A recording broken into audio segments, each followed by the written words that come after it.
Have you ever met someone who is so captivating, so inspiring, so influential that was able to change the way you think and inspired you to take action?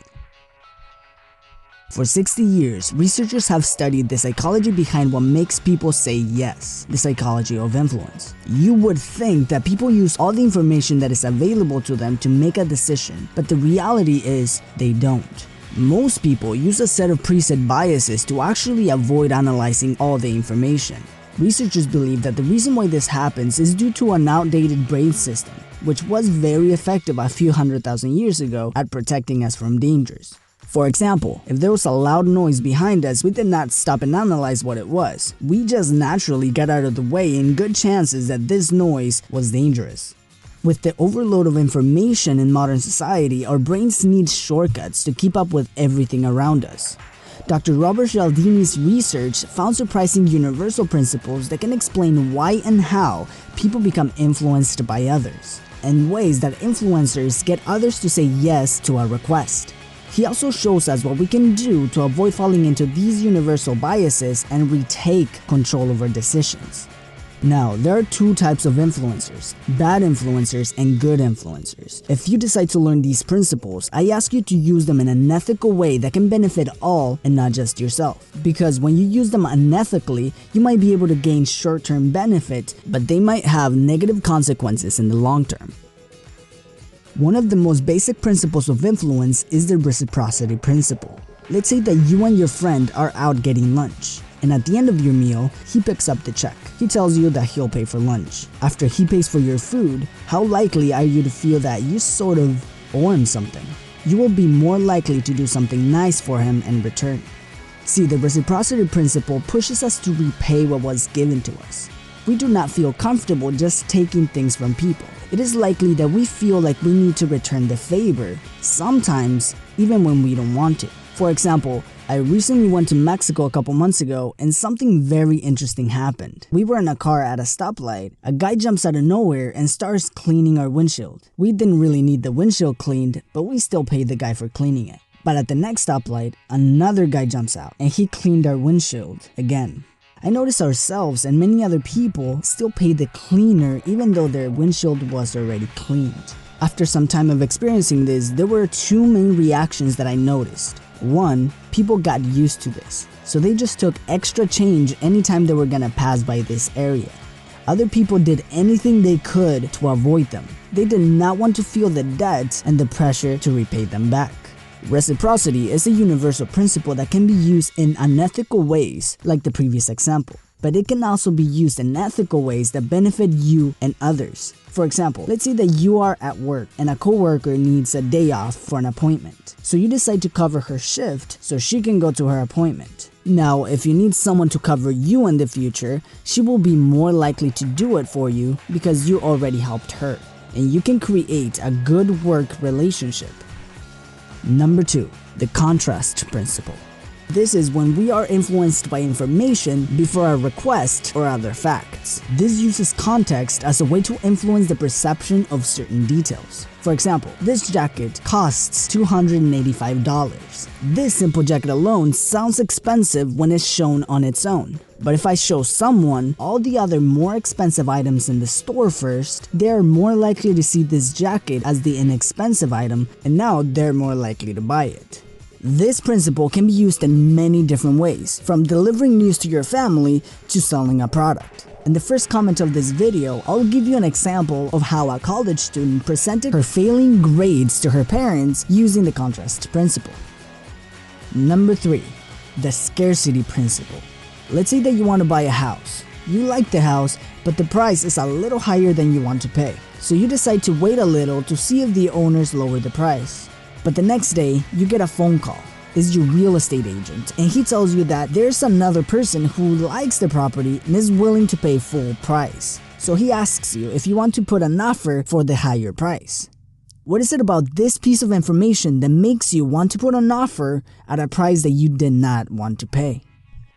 The principle of scarcity in social psychology and influence works much the same as in economics.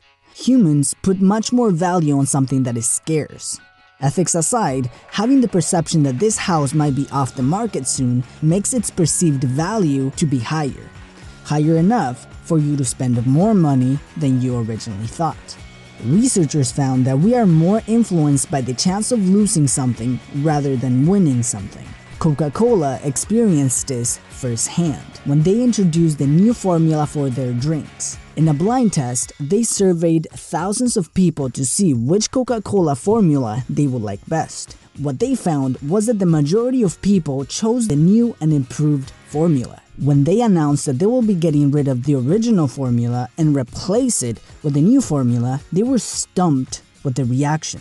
People were furious of those changes. Executives did not understand this reaction, especially after their research. Most people did like the new formula better than the old one, but something that they didn't take into account was the scarcity principle. People were not upset for the change of the taste. Instead of being happy for having a new, better tasting formula, they were upset because they were losing the old one.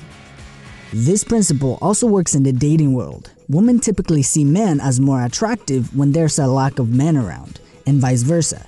Men will see women as more attractive when there's a lack of women around. Now there's many ways to use this principle in the dating world, and we can make an in-depth video about it if that is something that you would like to see. Let me know in the comments below if that's a video that you would like to see. Number 4. Authority. Most people use an authority figure to make decisions, like choosing a toothpaste. We look to see if it's approved by the American Dental Association to determine its quality. Now, looking at an authority is a great way to make quick and effective decisions because sometimes we do not possess the knowledge to make them on our own.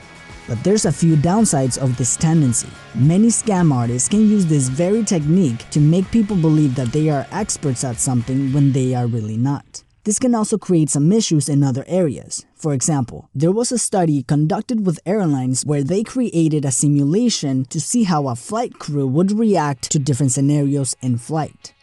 The captain was instructed to make an obvious but serious mistake that would result in a plane crash. The findings were quite shocking. 25% of these mistakes were not corrected by the crew. Even though the crew was aware of the mistake, they did not correct it simply because they followed the instructions of an authority. Now, all authorities come with some influence, but there's one type of authority that holds the biggest amount of influence of all, and that is a credible one. There are two main components that makes a credible authority. Number 1, expertise. Number 2, trustworthiness. By showing that you, in fact, are an expert and have some knowledge of your craft will give you much more influence than those who just say they are. But also, when you prove that you do what you say and you say what you do, will earn you the trust and the influence. Number 5, consensus. I remember not very long ago, I was driving and playing my music pretty loud when all of a sudden, I see all the other cars around me pull over to the side. In less than a second, I also pulled over, not really knowing why, until a few seconds later, an ambulance sped past me. I found it very interesting that even though I consider myself to be a very analytical person, I automatically pulled over to the side, not knowing why, just because I saw everyone else do it. Social proof is the psychological phenomenon where people imitate the actions of others to reflect correct social behavior. Basically, if others do something, you are more likely to do it too. There are 3 main factors that make this principle very powerful. 1. A lot of people are doing it. For example, if you're in a foreign city and you don't know what restaurants are good, but you see a restaurant with many cars in the parking lot and another restaurant with no cars, which one would you think is better? The one with a lot of cars in the parking lot, because if others prefer that restaurant, then it must be good. Number 2, people like me are doing it. Let's say that you're selling insurance to a family-owned business, and you make your pitch telling them how big companies use your insurance company and the benefits they get. Now, you might impress them with this, but you might not influence their decision very much. But if you show them how many family-owned businesses in the area, people just like them, use your insurance, you might be able to influence them better. Number 3. I don't know the situation. The example of me pulling over even though I didn't know why is a perfect example of this. People who don't know much about the situation will be more likely to follow what others are doing, simply because if others are doing it, it must be the correct behavior. Number 6. Consistency. We tend to be more consistent to what we commit to do. There was a great study where people seeking donations for cancer research went around not asking for donations, but asking people if they would be willing to wear a pin to support the cause. But later, they went back to ask for donations. They found that over 75% of people who wore the pin donated, compared to less than half from those who didn't. This is a great example of consistency. People feel the need to be consistent to what they commit to do. The key word here is commit, because people can be pressured into saying that they will do something, but when this is done, they are not creating any influence with them because the other person isn't committed to taking action. And if they're not being watched, chances are they will not do anything. Cialdini conducted a great experiment in a physical therapy office, where his goal was to increase the amount of people who did the exercises when they went home. So he recorded videos from current patients talking about the importance of doing the exercises for future patients to see. The amount of future patients doing the exercises increased due to the social proof mentioned in the last principle, but more interestingly, the people who had the highest rate of consistently doing the exercises were not the future patients, but the very patients who recorded the video, because they felt the need to feel consistent to what they said was good for them. Number 7. Likability. Many companies, particularly the multi-level businesses, take advantage of this principle. We are more likely to do things for people that we like. If someone that you don't know or like very much asks you to borrow $20, you are not as likely to comply as if someone who you like asked you the same question. There are 3 main factors that play in the likability equation.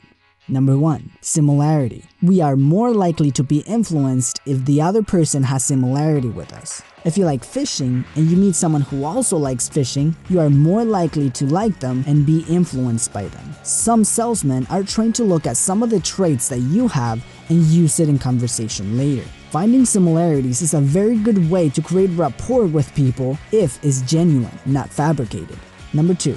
We like people who likes us. We like flattery. We tend to like people who are happy to be around us.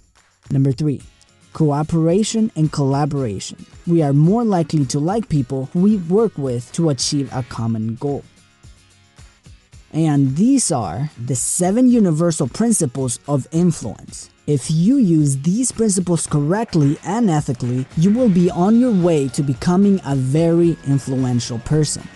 Alright guys, if you thought this video was helpful, make sure to give it a thumbs up, subscribe and hit the bell button to not miss any of the videos coming up every week. We are planning on releasing 3 videos a week, so don't miss out on these awesome videos. As always guys, thank you for watching, and now we'll see you in the next video.